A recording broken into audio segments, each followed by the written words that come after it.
अस्सलामुअलैकुम, मी Shama Iftikhar and welcome to my channel. जी हमने स्टार्ट किया है बायोलॉजी का चैप्टर नंबर 1 फर्स्ट ईयर का। तो उसका फर्स्ट टॉपिक हम कवर कर चुके हैं। आज हम पढ़ेंगे सेकंड टॉपिक, बायोलॉजी का सेकंड टॉपिक पढ़ेंगे हम। तो ये जो चैप्टर हमने स्टार्ट किया है ये बहुत ज़्यादा इंपॉर्टेंट चैप्टर है।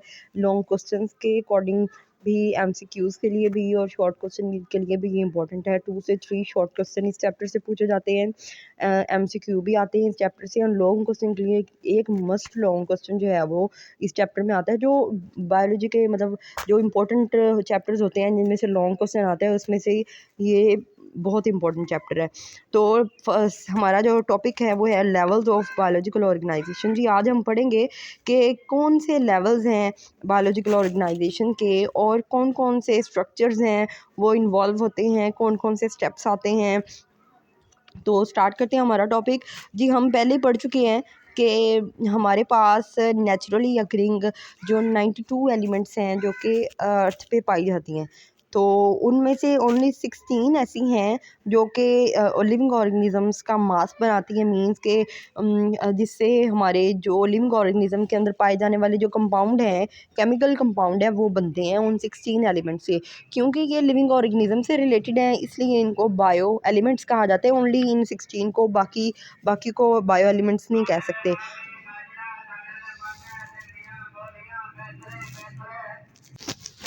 तो हम कह सकते हैं कि बायो एलिमेंट्स वो एलिमेंट्स हैं जिनसे लिविंग ऑर्गेनिज्म का मास बनता है। तो डेफिनेशन पूछी जा सकती है, डिफाइन बायो एलिमेंट्स, या क्वेश्चन आ सकता है what are bio elements, those elements which form the mass of living organism are called bio elements. तो ये एक इम्पोर्टेंट शॉर्ट क्वेश्चन है। नेक्स्ट हम देखते हैं 16 बायो एलिमेंट्स को। तो हमने डिस्कस कर लिया कि ये 16 हैं जो बायो एलिमेंट्स हैं। उनमें से ओनली 6 एलिमेंट्स ऐसे हैं, ओनली 6 बायो एलिमेंट्स ऐसे हैं जो बॉडी का 99% मास बनाते हैं। मींस के अगर ये ना हो, ये बायो एलिमेंट्स ना हो, तो लिविंग ऑर्गेनिज्म का कोई एग्जिस्टेंस का कोई चांस नहीं है। तो ये बायो एलिमेंट्स कौन कौन से हैं इनमें आ जाता है। इनमें ऑक्सीजन है, हाइड्रोजन है, नाइट्रोजन है, कैल्शियम है एंड फॉस्फोरस है एंड कार्बन है। तो सबसे पहले इनकी कंपोजिशन हम डिस्कस करते हैं। परसेंटेज कंपोजिशन, ये एक इम्पॉर्टेंट शॉर्ट क्वेश्चन के तौर पर आ जाता है कि what is the percentage of bio elements. तो देखते हैं, ऑक्सीजन होती है 65%, carbon 18%, hydrogen 10%, hydrogen 10%, nitrogen 3%, calcium 2% and phosphorus only 1%। ये हो गए 99%। और जो 1% मास बनाते हैं उनमें आ जाते हैं potassium 0.35%, sulphur 0.25%, chlorine 0.15%, sodium 0.15%, magnesium 0.05%, iron 0.004%। Copper trace amount में है, मींस के ये इन कंपोजिशन से भी बहुत कम कंपोजिशन होती है, इनकी कंट्रीब्यूशन कम है। मैग्नीज ट्रेस एलिमेंट है, जिंक भी और आयोडीन भी। तो ये एक इंपॉर्टेंट शॉर्ट क्वेश्चन है जो कि 6 एलिमेंट्स की कंपोजिशन के तौर पर पूछा जा सकता है। नेक्स्ट अगर हम ये लॉन्ग क्वेश्चन के तौर पर आ जाता है लेवल ऑफ बायोलॉजिकल ऑर्गेनाइजेशन जो है, तो इसको भी हम इसमें ये परसेंटेज कंपोजिशन भी राइट करेंगे। नेक्स्ट हम देखते हैं कि स्पेशल प्रॉपर्टीज़ कौन कौन सी हैं बायो एलिमेंट्स की। बायो एलिमेंट्स 16 हैं, उनमें ऐसी स्पेशल प्रॉपर्टीज़ तो हैं जिनकी वजह से लिविंग ऑर्गेनिज्म का मास इनकी वजह से पॉसिबल है। दूसरे एलिमेंट्स जो हैं वो कंट्रीब्यूशन जो है वो नहीं रोल प्ले कर सकते जितना ये बायो एलिमेंट्स हैं। तो ये एक अप्रोप्रिएट बेसिस देती हैं लाइफ के लिए। नेक्स्ट हम देखते हैं, बायोलॉजिकल ऑर्गेनाइजेशन जो है वो सिंपल नहीं है। इनके अंदर हाई डिग्री ऑफ कॉम्प्लेक्सिटी पाई जाती है, क्योंकि हमारी बॉडी में या प्लांट की बॉडी में ऐसे बहुत सारे फंक्शन परफॉर्म हो रहे होते हैं एनिमल बॉडी के अंदर, जो बहुत ज़्यादा कम्प्लेक्स होते हैं। बहुत ज़्यादा ऐसे मैकेनिज़्म परफॉर्म होते हैं, मेटाबॉलिक प्रोसेस जो हैं उनकी कम्प्लेक्सिटी की वजह से जो हमारी जो ऑर्गेनिज़म की जो स्टडी है वो बहुत ज़्यादा कम्प्लेक्स होती है। तो नेक्स्ट ये है कि लिविंग थिंग्स का जो हाईली स्ट्रक्चर है वो प्रोटोप्लाज्म पे कंसिस्ट है। तो नेक्स्ट हम देखते हैं लेवल्स कौन कौन से हैं बायोलॉजिकल ऑर्गेनाइजेशन के। ये लेवल्स हैं बायोस्फीयर, ये जो हम लेवल की बात करते हैं ये वही लेवल हैं। बायोस्फीयर से स्टार्ट करते हैं, अगर हम अपर लेवल पे स्टार्ट करें तो ये बायोस्फीयर है। अगर हम सबसे लो लेवल बेसिक लेवल से स्टार्ट करें तो वो आ जाता है सब एटॉमिक पार्टिकल्स जो हैं। तो हम देखते हैं कि एलिमेंट्स जो हैं वो मिलकर जो सब एटॉमिक पार्टिकल्स हैं जो स्टेबल हैं बहुत ज़्यादा, जो सबसे ज़्यादा स्टेबल हैं उनमें आते हैं प्रोटॉन, न्यूट्रॉन एंड इलेक्ट्रॉन।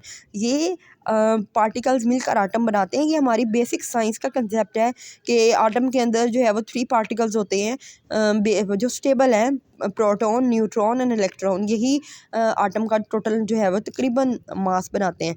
तो आटम क्या है? The smallest particle of element that retain the properties of that element, जिसकी वजह से इस एलिमेंट की प्रॉपर्टीज़ होती हैं वो आटम है। जैसे हाइड्रोजन का आटम होता है, कार्बन का आटम है, नाइट्रोजन का आटम है और ऑक्सीजन का आटम है। नेक्स्ट है मॉलिक्यूल।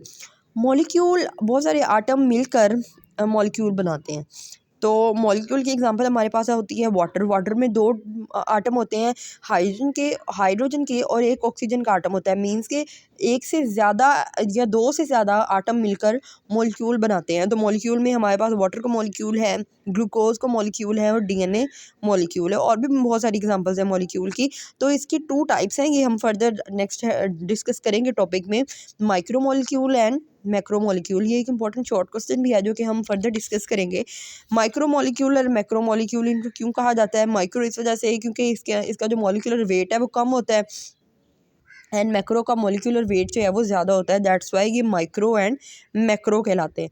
नेक्स्ट हम देखेंगे ऑर्गेनेलीज। मॉलिक्यूल्स मिलकर ऑर्गेनेलीज बनाती हैं। अब ऑर्गेनेलीज क्या होती है? ऑर्गेनेलीज ऐसे सेल के अंदर पाए जाने वाले माइक्रोस्कोपिक स्ट्रक्चर हैं जो कि बहुत ज़्यादा इंपॉर्टेंट है। हर एक का सेपरेट स्ट्रक्चर होता है, डिस्टिंग्विश, ये बहुत इंपॉर्टेंट फंक्शन परफॉर्म करते हैं। अगर सेल के अंदर ऑर्गेनेलीज नहीं होती हैं तो सेल का कोई एग्जिस्टेंस का कोई चांस ही नहीं है, बिकॉज सेल जो है वो इन्हीं ऑर्गेनेलीज से मिलकर बनता है। ऑर्गेनेलीज बहुत ज़्यादा इंपॉर्टेंट फंक्शन परफॉर्म करती हैं। ऑर्गेनेलीज हमारा न्यूक्लियस है जो कि हेरिडिटी मटेरियल को कंट्रोल करता है। न्यूक्लियस जो है वो बहुत इंपॉर्टेंट है सेल के लिए, जैसे ब्रेन बॉडी के लिए इंपॉर्टेंट है। क्लोरोप्लास्ट जो है वो ये प्लांट की ऑर्गेनेली है जिसकी वजह से फोटोसिंथेसिस का प्रोसेस जो है वो टेक प्लेस होता है और प्लांट जो है वो ग्रीन नज़र आते हैं। देन हमारे पास माइटोकॉन्ड्रिया जो है power houses of the cell है और ये एटीपी की प्रोडक्शन करते हैं जो कि एनर्जी को स्टोर भी करते हैं और एटीपी की प्रोडक्शन करते हैं। नेक्स्ट ऑर्गेनेलीज जो ऐसे स्ट्रक्चर हैं जो कि इम्पॉर्टेंट हैं और बहुत ज़्यादा इंपॉर्टेंट फंक्शन परफॉर्म करते हैं। सेल क्या है? Cell is the basic unit of the life. अब ये एमसीक्यू भी आ सकता है, what is the basic unit of life? तो आंसर है सेल। हमारे पास एग्जांपल है नर्व सेल की। तो सेल हमारी बॉडी का basic functional and structural unit है जिसके विदाउट कोई भी लाइफ जो है वो एग्जिस्ट ही नहीं कर सकती। हमारी जो पूरी बॉडी है, ह्यूमन की जो बॉडी है वो ट्रिलियन टाइप ऑफ सेल से मिलकर बनती है। हमारे हेयर सेल हैं, हमारी नेल्स हैं, आइज़ हैं, हमारी स्किन है, ऑर्गन्स हैं, वो सारे मिलकर सेल से मिलकर बने हुए हैं। तो अब सेल जो हैं टिश्यूज़ बनाते हैं। एक ही टाइप के सेल जब एक जगह पे पड़े हों और वो एक इम्पॉर्टेंट फंक्शन परफॉर्म कर रहे हों तो वो टिश्यूज़ होते हैं। तो टिश्यू भी एक शॉर्ट क्वेश्चन के तौर पर आ जाता है। नर्व सेल जो हैं, जैसे एग्जांपल हमें नर्व सेल की दी हुई थी सेल में, तो हम देखेंगे नर्व सेल जो हैं वो मिलकर नर्वस टिश्यू बनाते हैं जो कि हमारे ब्रेन का स्ट्रक्चर डिवेल्प करते हैं। अब टिश्यू की क्या डेफिनेशन बनती है? Group of similar cell that perform a specific function. ऐसा ग्रुप सेल का जो कि इंपॉर्टेंट फंक्शन परफॉर्म करे वो टिश्यू है। अब एक ही तरह के टिश्यूज़ मिलकर जब एक जगह पे हों और एक ही तरह का फंक्शन परफॉर्म कर रहे हों तो वो हमारे पास ऑर्गन होता है। ऑर्गन में क्या है? Organ structure normally composed of several tissues that form a functional unit. तो नर्वस टिश्यू मिलकर एक ऑर्गन बनाते हैं। अब ऑर्गन की एग्जांपल हमारे पास क्या है? हमारे पास है ब्रेन। नेक्स्ट हम देखते हैं ऑर्गन सिस्टम। जब बहुत सारे ऑर्गन एक ही जगह पे हों और वो एक सिस्टम के तौर पर वर्क कर रहे हों, फंक्शन परफॉर्म कर रहे हों, तो वो ऑर्गन सिस्टम को फॉर्मेशन के लिए की वजह बनते हैं। तो ऑर्गन सिस्टम की हमारे पास एग्जांपल क्या होगी, हमारे पास नर्वस सिस्टम है, बहुत सारे ऑर्गन सिस्टम हमारी पूरी बॉडी में वर्क कर रहे हैं। हमारा reproductive system, respiratory system, digestive system, nervous system, तो सारे ये सिस्टम है। सिस्टम में, ऑर्गन सिस्टम में 2 और मोर ऑर्गन्स जो हैं वो मिलकर वर्क करते हैं और पूरी बहुत इंपॉर्टेंट फंक्शन जो है वो बॉडी का एग्जीक्यूट कराते हैं। नेक्स्ट है और पूरी बॉडी जो है वो इन ऑर्गन सिस्टम की वजह से ही वर्क करती है। और ये जब ऑर्गन सिस्टम एक से ज़्यादा हों पूरी बॉडी में तो वो मल्टी सेलुलर ऑर्गेनिज्म को जो है वो डेवलप करते हैं। तो an individual living things compose of many cell again वही कि बेसिक स्ट्रक्चर जो है वो सेल ही है। तो बॉडी जो है वो सेल से मिलकर बनती है। हमारे पास नेक्स्ट है स्पीशी। जब एक ऑर्गेनिज़म, एक ही तरह के ऑर्गेनिज़म एक जगह पे हों तो वो स्पीशी हैं और वो आपस में इंटरब्रीड कर सकते हैं एंड ऑफस्प्रिंग जो है वो प्रोड्यूस कर सकें, तो वो हमारे पास स्पीशी आ जाती हैं। इसकी हम देखते हैं very similar potential interbreeding organism जो है वो एक ही तरह के ऑर्गेनिज़म जो वो स्पीशी कहलाती हैं। तो स्पीशीज़ पॉपुलेशन बनाती हैं। ऑर्गेनिज़म को हम स्पीशी कहेंगे साइंटिफिक पॉइंट ऑफ व्यू से। तो वो स्पीशीज़ जो हैं जब उनकी कलेक्शन हो एक जगह पे तो वो पॉपुलेशन बनाते हैं। जैसे रैट्स की पॉपुलेशन होती है और एनिमल्स की पॉपुलेशन होती है, तो ये पॉपुलेशन बनाते हैं। एक से ज़्यादा जब ग्रो हो पूरा एक क्लस्टर हो तो वो पॉपुलेशन बनाते हैं। आगे है कम्युनिटी। पॉपुलेशन और कम्युनिटी का डिफरेंस पूछा जाता है, ये इंपॉर्टेंट शॉर्ट क्वेश्चन है और कंपैरिजन भी इसका पूछा जा सकता है। तो पॉपुलेशन में हमारे पास मेंबर ऑफ वन स्पीशी आएगा, मतलब एक ही तरह के मेंबर्स हों। जस्ट अगर हम रैट्स की पॉपुलेशन की अगर बात कर लें तो सिर्फ रैट्स ही पाए जाते हों और कोई एनिमल ना हो, कोई प्लांट ना हो। लेकिन कम्युनिटी में क्या आ जाता है, कम्युनिटी में एक से ज़्यादा पॉपुलेशन की बात करते हैं हम कि उसमें ग्रास की पॉपुलेशन भी है, उसमें एनिमल्स भी रह रहे हैं और वहाँ हैंस भी हैं, रैट्स भी हैं। मतलब पॉपुलेशन एक स्पीशी की पॉपुलेशन नहीं है बल्कि बहुत ज़्यादा स्पीशीज़ हैं, उनकी पॉपुलेशन है, तो वो हमारे पास कम्युनिटी होगी। तो इसकी 2 और more population of different species living and interacting of the same area. हमारे मोस्टली हमारा जो कम्युनिटी स्ट्रक्चर है वो ऐसा ही है कि घर में इंसान रहते हैं, साथ उनके एनिमल्स रहते हैं, बर्ड्स भी होते हैं एंड ग्रीनरी भी है, प्लांट्स भी हैं, तो रैट्स भी होते हैं और ये सारी जो है वो कम्युनिटी बनाते हैं। तो नेक्स्ट है ecosystem. A community together with its non living surrounding. Community में सारी लिविंग पार्ट्स आ जाते हैं और उसका जो सराउंडिंग है, उसका इन्वायरमेंट जो है वो नॉन लिविंग चीज़ों पे मुश्तमिल है, तो वो हमारे पास इकोसिस्टम बनाता है। तो इकोसिस्टम में हम दोनों ही चीज़ों के बारे में पढ़ते हैं, लिविंग थिंग्स के बारे में भी और नॉन लिविंग थिंग्स के बारे में भी। तो नेक्स्ट हमारे पास है बायोस्फीयर। हमारी अर्थ का वो वाला पार्ट ऑफ द अर्थ जहाँ पे लाइफ जो है वो पॉसिबल है और both the living and non living components जो हैं वो दोनों होते हैं। ऐसी अर्थ का ऐसा पार्ट जिसमें लिविंग थिंग्स भी हों और नॉन लिविंग थिंग्स भी हों और वहाँ लाइफ पॉसिबल हो, तो वो पार्ट हमारे पास बायोस्फीयर होता है। तो नेक्स्ट हम डिस्कस करते हैं, ये एक इम्पॉर्टेंट टॉपिक है, लेवल ऑफ ऑर्गेनाइजेशन जो है वो बहुत इंपॉर्टेंट है और इसको हमने अच्छे से डिस्कस किया। इसको आपने शॉर्ट क्वेश्चन के तौर पे भी प्रिपेयर कर लेना है। सेपरेट हेडिंग जो है, हर लेवल जो है शॉर्ट क्वेश्चन के तौर पे पूछा जा सकता है और एमसीक्यूज़ में इसकी एग्जांपल्स जो हैं वो पूछी जा सकती हैं। नेक्स्ट हम डिस्कस करते हैं एटॉमिक एंड सब एटॉमिक लेवल। वही जो हमने बेसिक्स जो स्टार्ट किया था, all living and non living matter जो है वो सिंपल यूनिट्स से बनकर बनते हैं, उनको हम आटम्स कहते हैं और ये आटम्स जो हैं वो सब एटॉमिक पार्टिकल से मिलकर बनते हैं जो कि स्टेबल हैं, वो हैं proton, neutron and electron. Next हम डिस्कस करते हैं मॉलिक्यूलर लेवल। ये एक इम्पॉर्टेंट लॉन्ग क्वेश्चन है, discuss the organisation, biological organisation at molecular level. तो ऐसे लॉन्ग क्वेश्चन पूछा जा सकता है कि मॉलिक्यूलर लेवल पे बायोलॉजिकल ऑर्गेनाइजेशन कैसी होती है।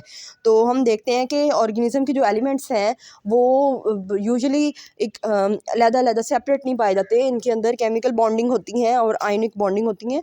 तो केमिकल बॉन्डिंग में आयोनिक होती हैं और कोवलेंट बॉन्डिंग होती हैं, जिसकी वजह से कंपाउंड जो है वो प्रोड्यूस होते हैं।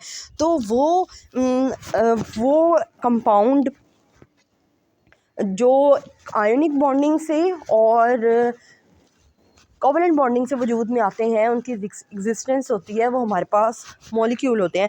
तो मॉलिक्यूल की एग्जांपल हमने पढ़ चुके हैं हम कि हाइड्रोजन के मॉलिक्यूल होते हैं, कार्बन के मॉलिक्यूल होते हैं, ऑक्सीजन के मॉलिक्यूल, कॉमन आटम, ये हाइड्रोजन, कार्बन एंड ऑक्सीजन जो है वो मिलकर मॉलिक्यूल को बनाते हैं। ये कंपोजिशन में बहुत ज़्यादा इंपॉर्टेंट रोल प्ले करते हैं। हमारे पास नेक्स्ट है, इन्हीं बॉन्डिंग की वजह से, आयोनिक एंड कोवलेंट बॉन्डिंग की वजह से मॉलिक्यूल्स की जो कम्प्लेक्सिटी आती है मॉलिक्यूल में, और टू टाइप्स के मॉलिक्यूल हैं, micro molecule and macro molecule. Micro molecule में मॉलिक्यूलर वेट जो है वो कम होता है। Molecule with low molecular weight are called micro molecule. इसकी एग्जांपल हैं carbon dioxide and water. And macro molecule में आ जाता है molecular weight with molecule with higher molecular weight are called macromolecule. और इसकी एग्जांपल हमारे पास है स्टार्च एंड प्रोटीन। इनका मॉलिक्यूलर वेट जो है वो ज़्यादा होता है।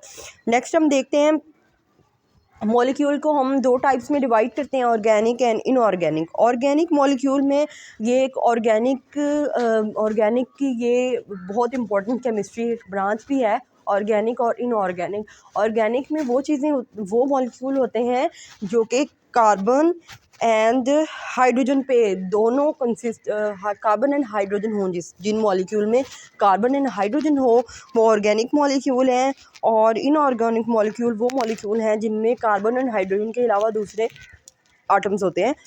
तो ये दो टाइप्स होगी।